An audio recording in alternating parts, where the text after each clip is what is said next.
আল্লাহ তাআলা কোরআনে কারীমের আয়াতে বললেন অকরনা ফি বুয়ুতিকুন্না ওয়ালা তাবারুজনা তাবারুজাল জাহিলিয়াতুল উলা।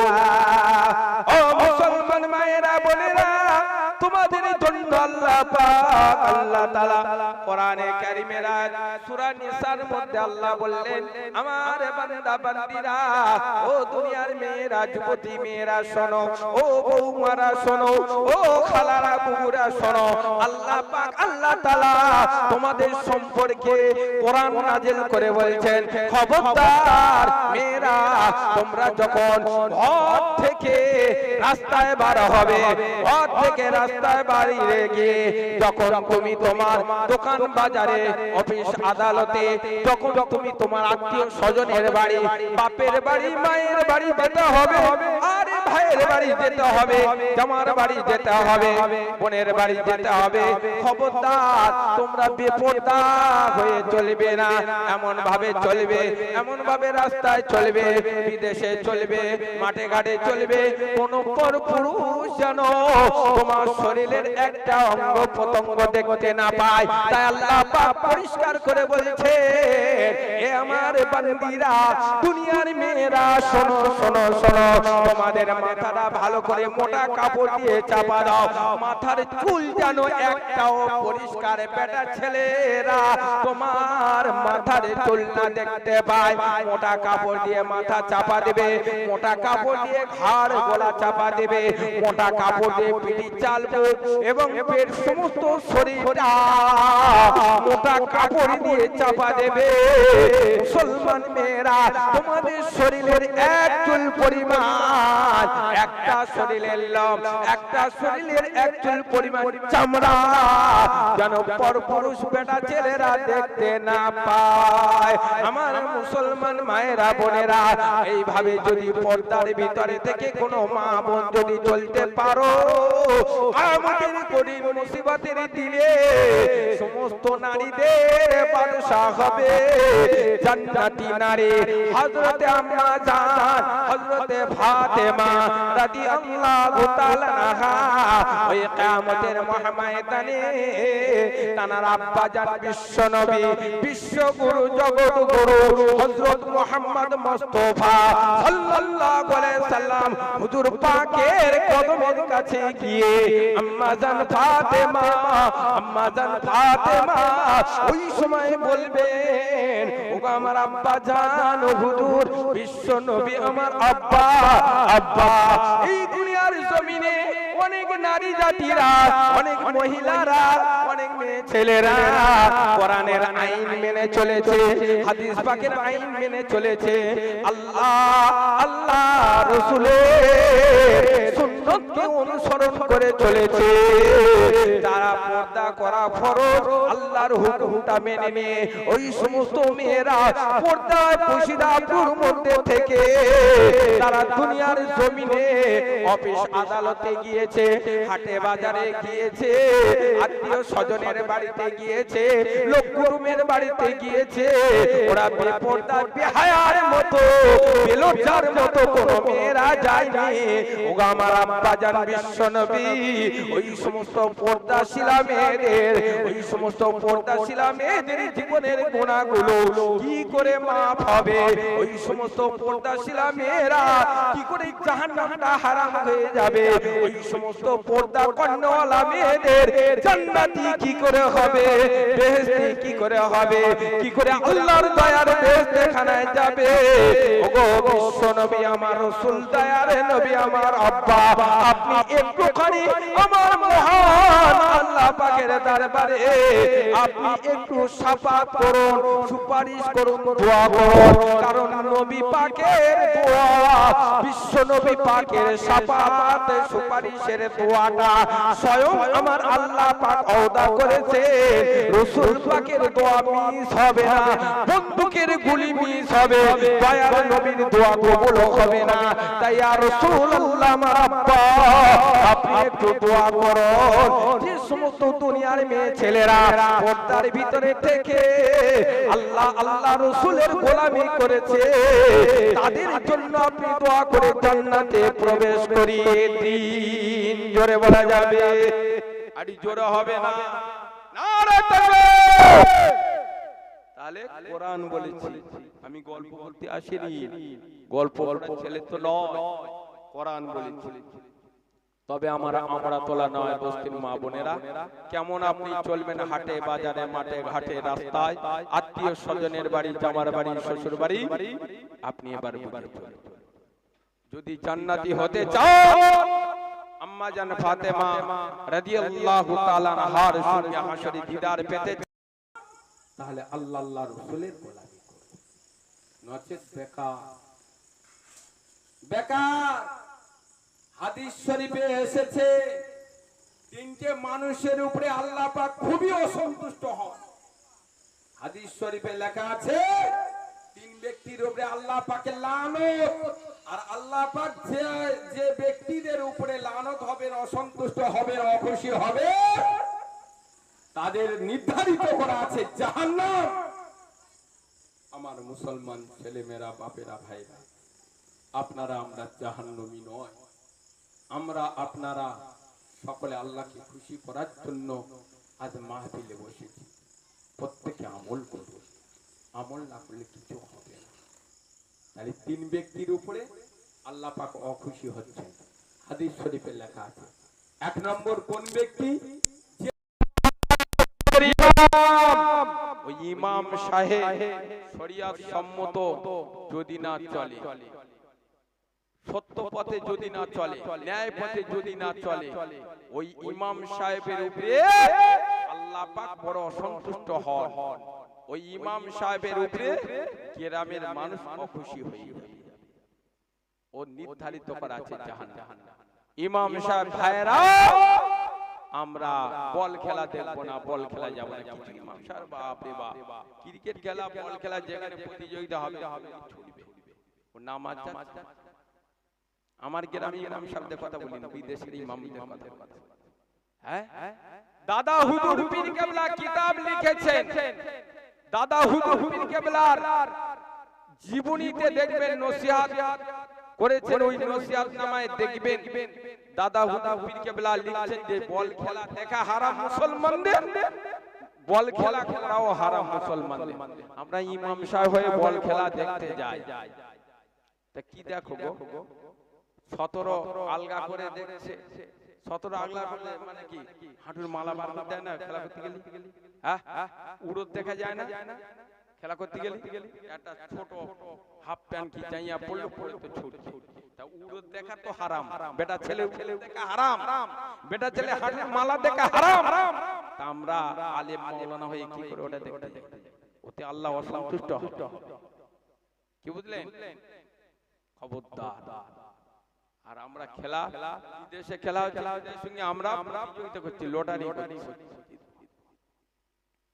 মুসলমান, 2 নম্বরে ওই ব্যক্তির উপরে আল্লাহ অসন্তুষ্ট যে মেয়ে ছেলেটা স্বামীর বাড়ি গেল আর এলো, স্বামীর ঘরে এলো গেল, যে স্বামী ওই মেয়েটা তার বিবি, তার স্ত্রীর ব্যবহারে, তার বইয়ের ব্যবহারে, কথাবার্তা, চলাফেরায় স্বামী খুশি হতে পারলো না। হাদিস শরীফে লেখা আছে ওই মেয়েটা যত বড় রোজাদার বান্দি হোক, যত বড় নামাজি বান্দি হোক, ও জাহান্নামে যেতে হবে, নির্ধারিত করা। আল্লাহ পাক সন্তুষ্ট হন। যে মেয়েটা তার স্বামীর সেবা করে আল্লাহকে খুশি করতে পারল না। স্বামীর সেবা করা আল্লাহর হুকুম, পর্দা করা আল্লাহর হুকুম, এই ফরজ হুকুমগুলো যদি না আদায় করে, ভালো করে। 3 নম্বরে মুসলমান শোনো, মসজিদে আজান হলো, আজান আমি ইচ্ছাকৃত অবস্থায় যদি ঘরে নামাজ পড়ি, রাস্তায় নামাজ পড়ি, মাঠে নামাজ পড়ি, আল্লাহ কবুল করবে। নামাজটা মসজিদে গিয়ে জামাতের সঙ্গে পড়তে হবে।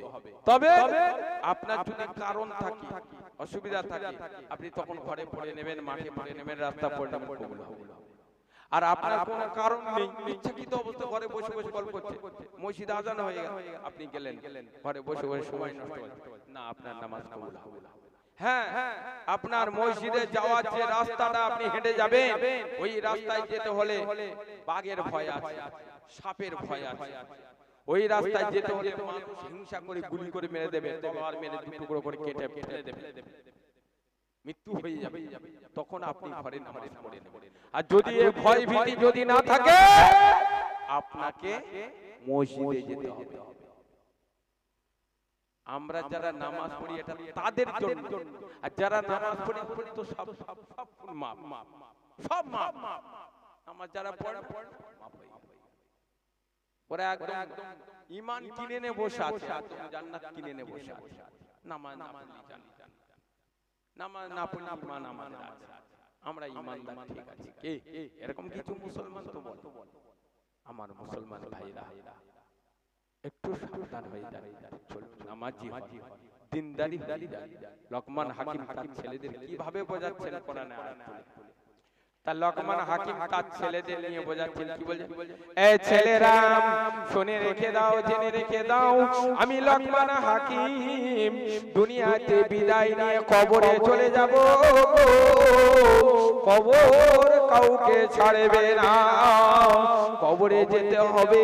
ছেলেরা আমি চলে যাবার পরে, মৃত্যু হওয়ার পরে আমার টাকা পয়সা যা আছে, জমি জায়গা যা আছে, বিল্ডিং বালাখানা যা আছে, সব তোমরা সব ছেলেরা মিলে ভাই ভাই মারামারি করবে না, অশান্তি করবে না, সমান ভাবে ভাগ করে নিয়ে তোমরা দুনিয়াতে জীবন যাপন করে আমার আল্লাহকে খুশি করে ইবাদত বندگی করবে।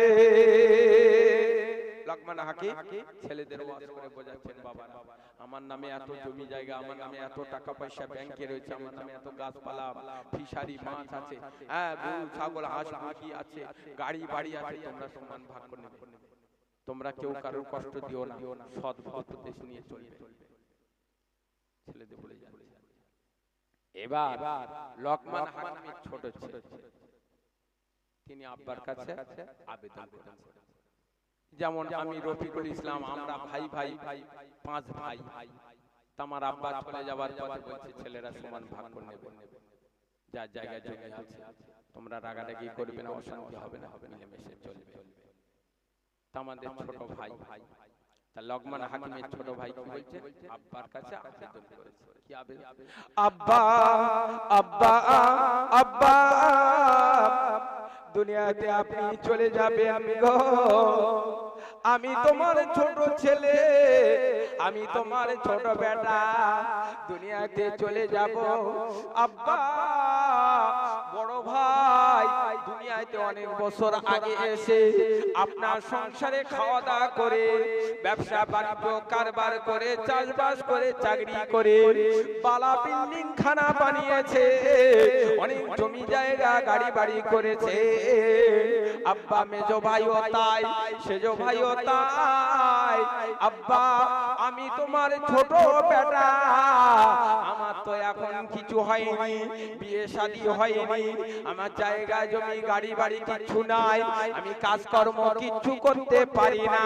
ও আব্বা, আব্বা জান, আব্বা জান, আমি তোমার ছোট বেটা, তুমি দুনিয়াতে চলে যাবে, সমান ভাগ করবে, ওদের অংশ বেশি হয়ে যাবে, ওদের সংসার দাঁড়িয়ে গেছে, আমার সংসার তো এখনো হয়নি, আমি অভাবে আছি। আব্বা আমার নামে একটু জায়গা বেশি দেবে, কিংবা কিছু টাকা আমার নামে বেশি দেবে।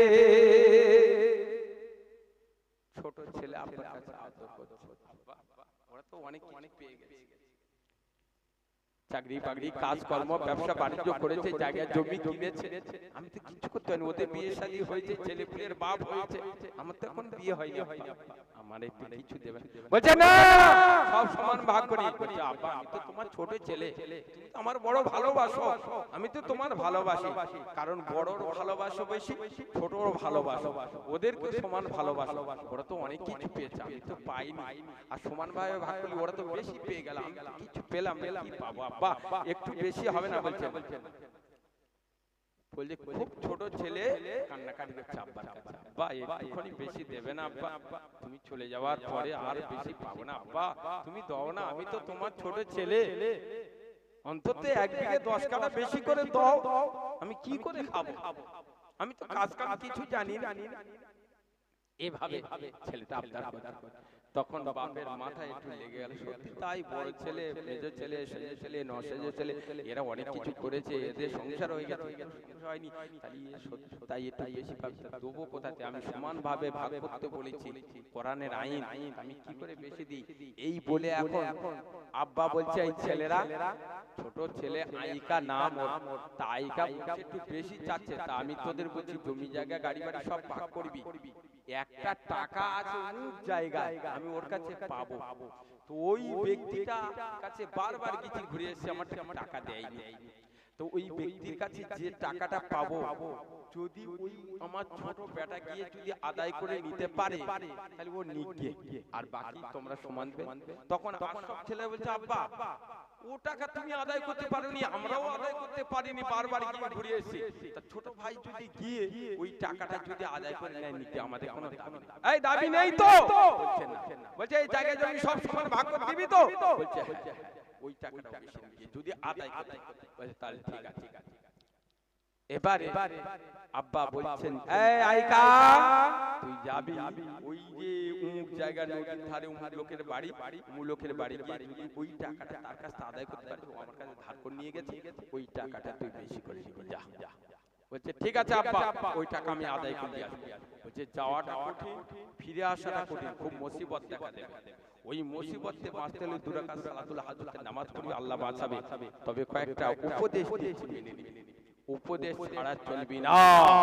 ভালো করে শুনুন মায়েরা, বোনেরা, ছেলেরা, ভাইরা, এবারে লকমা হাকিমের ছোট বেটা আইকা, উনি এবারে চলে যাবেন, টাকা আদায় করতে চলে যাবে, এমন সময়তে আব্বা বলছেন আইকা ওই যাওয়ার পথে আমি কিছু নসিহত করছি গো, তুমি যখন আমার ঘর ছেড়ে চলে যাবে, মাঠ পাড়ি দিয়ে সামনের গ্রাম পৌঁছাবে, ওই সামনের গ্রামে হেঁটে হেঁটে যেতে একটা বড় বট গাছ পড়বে, ওর পাশে একটা ঝর্ণার পানি বেয়ে বেয়ে আসছে, ওই জায়গায় যেন তুমি যাবে না, ওই বট গাছের ছাওয়ায় গিয়ে বসবে না, বড় মস্ত বড় বিপদ আসবে। ছেলে রে আইকা ওই গাছের গোড়াতে আল্লাহ পাকের একজন দরবেশ, আল্লাহ পাকের একজন বন্ধু, উনি ওই গাছের গোড়াতে বসে বসে আল্লাহ আল্লাহ আল্লাহ আল্লাহ আল্লাহ নামে জিকির করবে, কালেমা শরীফের জিকির করবে, দরুদ শরীফের জিকির করবে, কোরআন শরীফ তেলাওয়াত করবে। এই খবরদার তুই ওই গাছের ছায়ায় গিয়ে বসবি না, ঝর্ণার পানি পান করবি না, তবে শুনে রেখে দে, যদি ওই দরবেশ তোকে দেখতে পেয়ে ডাকে, তুই ওই দরবেশের উপদেশ মেনে নিয়ে চলবি, আল্লাহ তোর মুসিবতকে বাঁচিয়ে দেবে। আইকা বললাম ঠিক আছে আব্বা, এটা বিধান মেনে নেব। 2 নম্বরে আব্বা আবার ছেলেকে নসিহত করে বলছেন আইকা তুই আমার ছোট বেটা, 2 নম্বরে নসিহত করি, তুই আমার গ্রাম ছেড়ে বড় মাঠ পাড়ি দিয়ে যখন সামনের গ্রামে চলে যাবি রে টাকা আদায় করতে, ওই গ্রামের ভিতরে একটা সুন্দরী মহিলা মেয়ে ছেলে আছে, তোর সঙ্গে বিয়ে দিতে চাইবে রে আইকা, তুই ওই গ্রামের মেয়েটাকে বিয়ে করবি না, বিয়ে যদি করবি তোর বড় মুসিবত দেখা দেবে।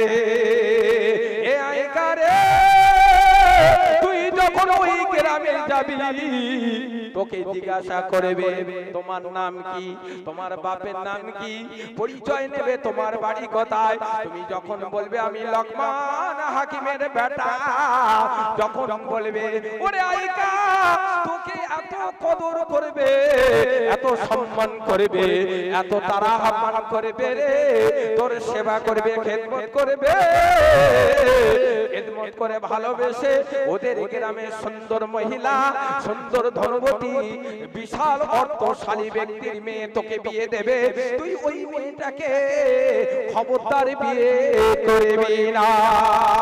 ওরে আইকা, শুনে রেখে দে, 3 নম্বর নসিহত করি গো। ওরে আইকা, তুই আমার ছোট বেটা, আমি তোর আব্বা বলে যাচ্ছি, তুই যখন পাওনাদারের বাড়ি ঢুকবি রে, ওর বাড়ি থেকে টাকা আদায় করবি রে, টাকা আদায় করে তাড়াতাড়ি চলে আসবি রে। ওই বাড়িওয়ালার বাড়িতে গিয়ে রাত কাটাবি না, এক রাত্রিরে ওর বাড়ি থেকো না, থাকলে মস্ত বড় বিপদ দেখা দেবে। ঘুম লেগেছে? ভাল লাগছে? আমার ওয়াজটা কি ভুল হচ্ছে? কোরআনের ওয়াজ করছি তো আইকা বলছি, ওই গ্রামে গিয়ে যার কাছে টাকা পাবি, তার কাছে টাকা দেয় করে ওর বাড়ি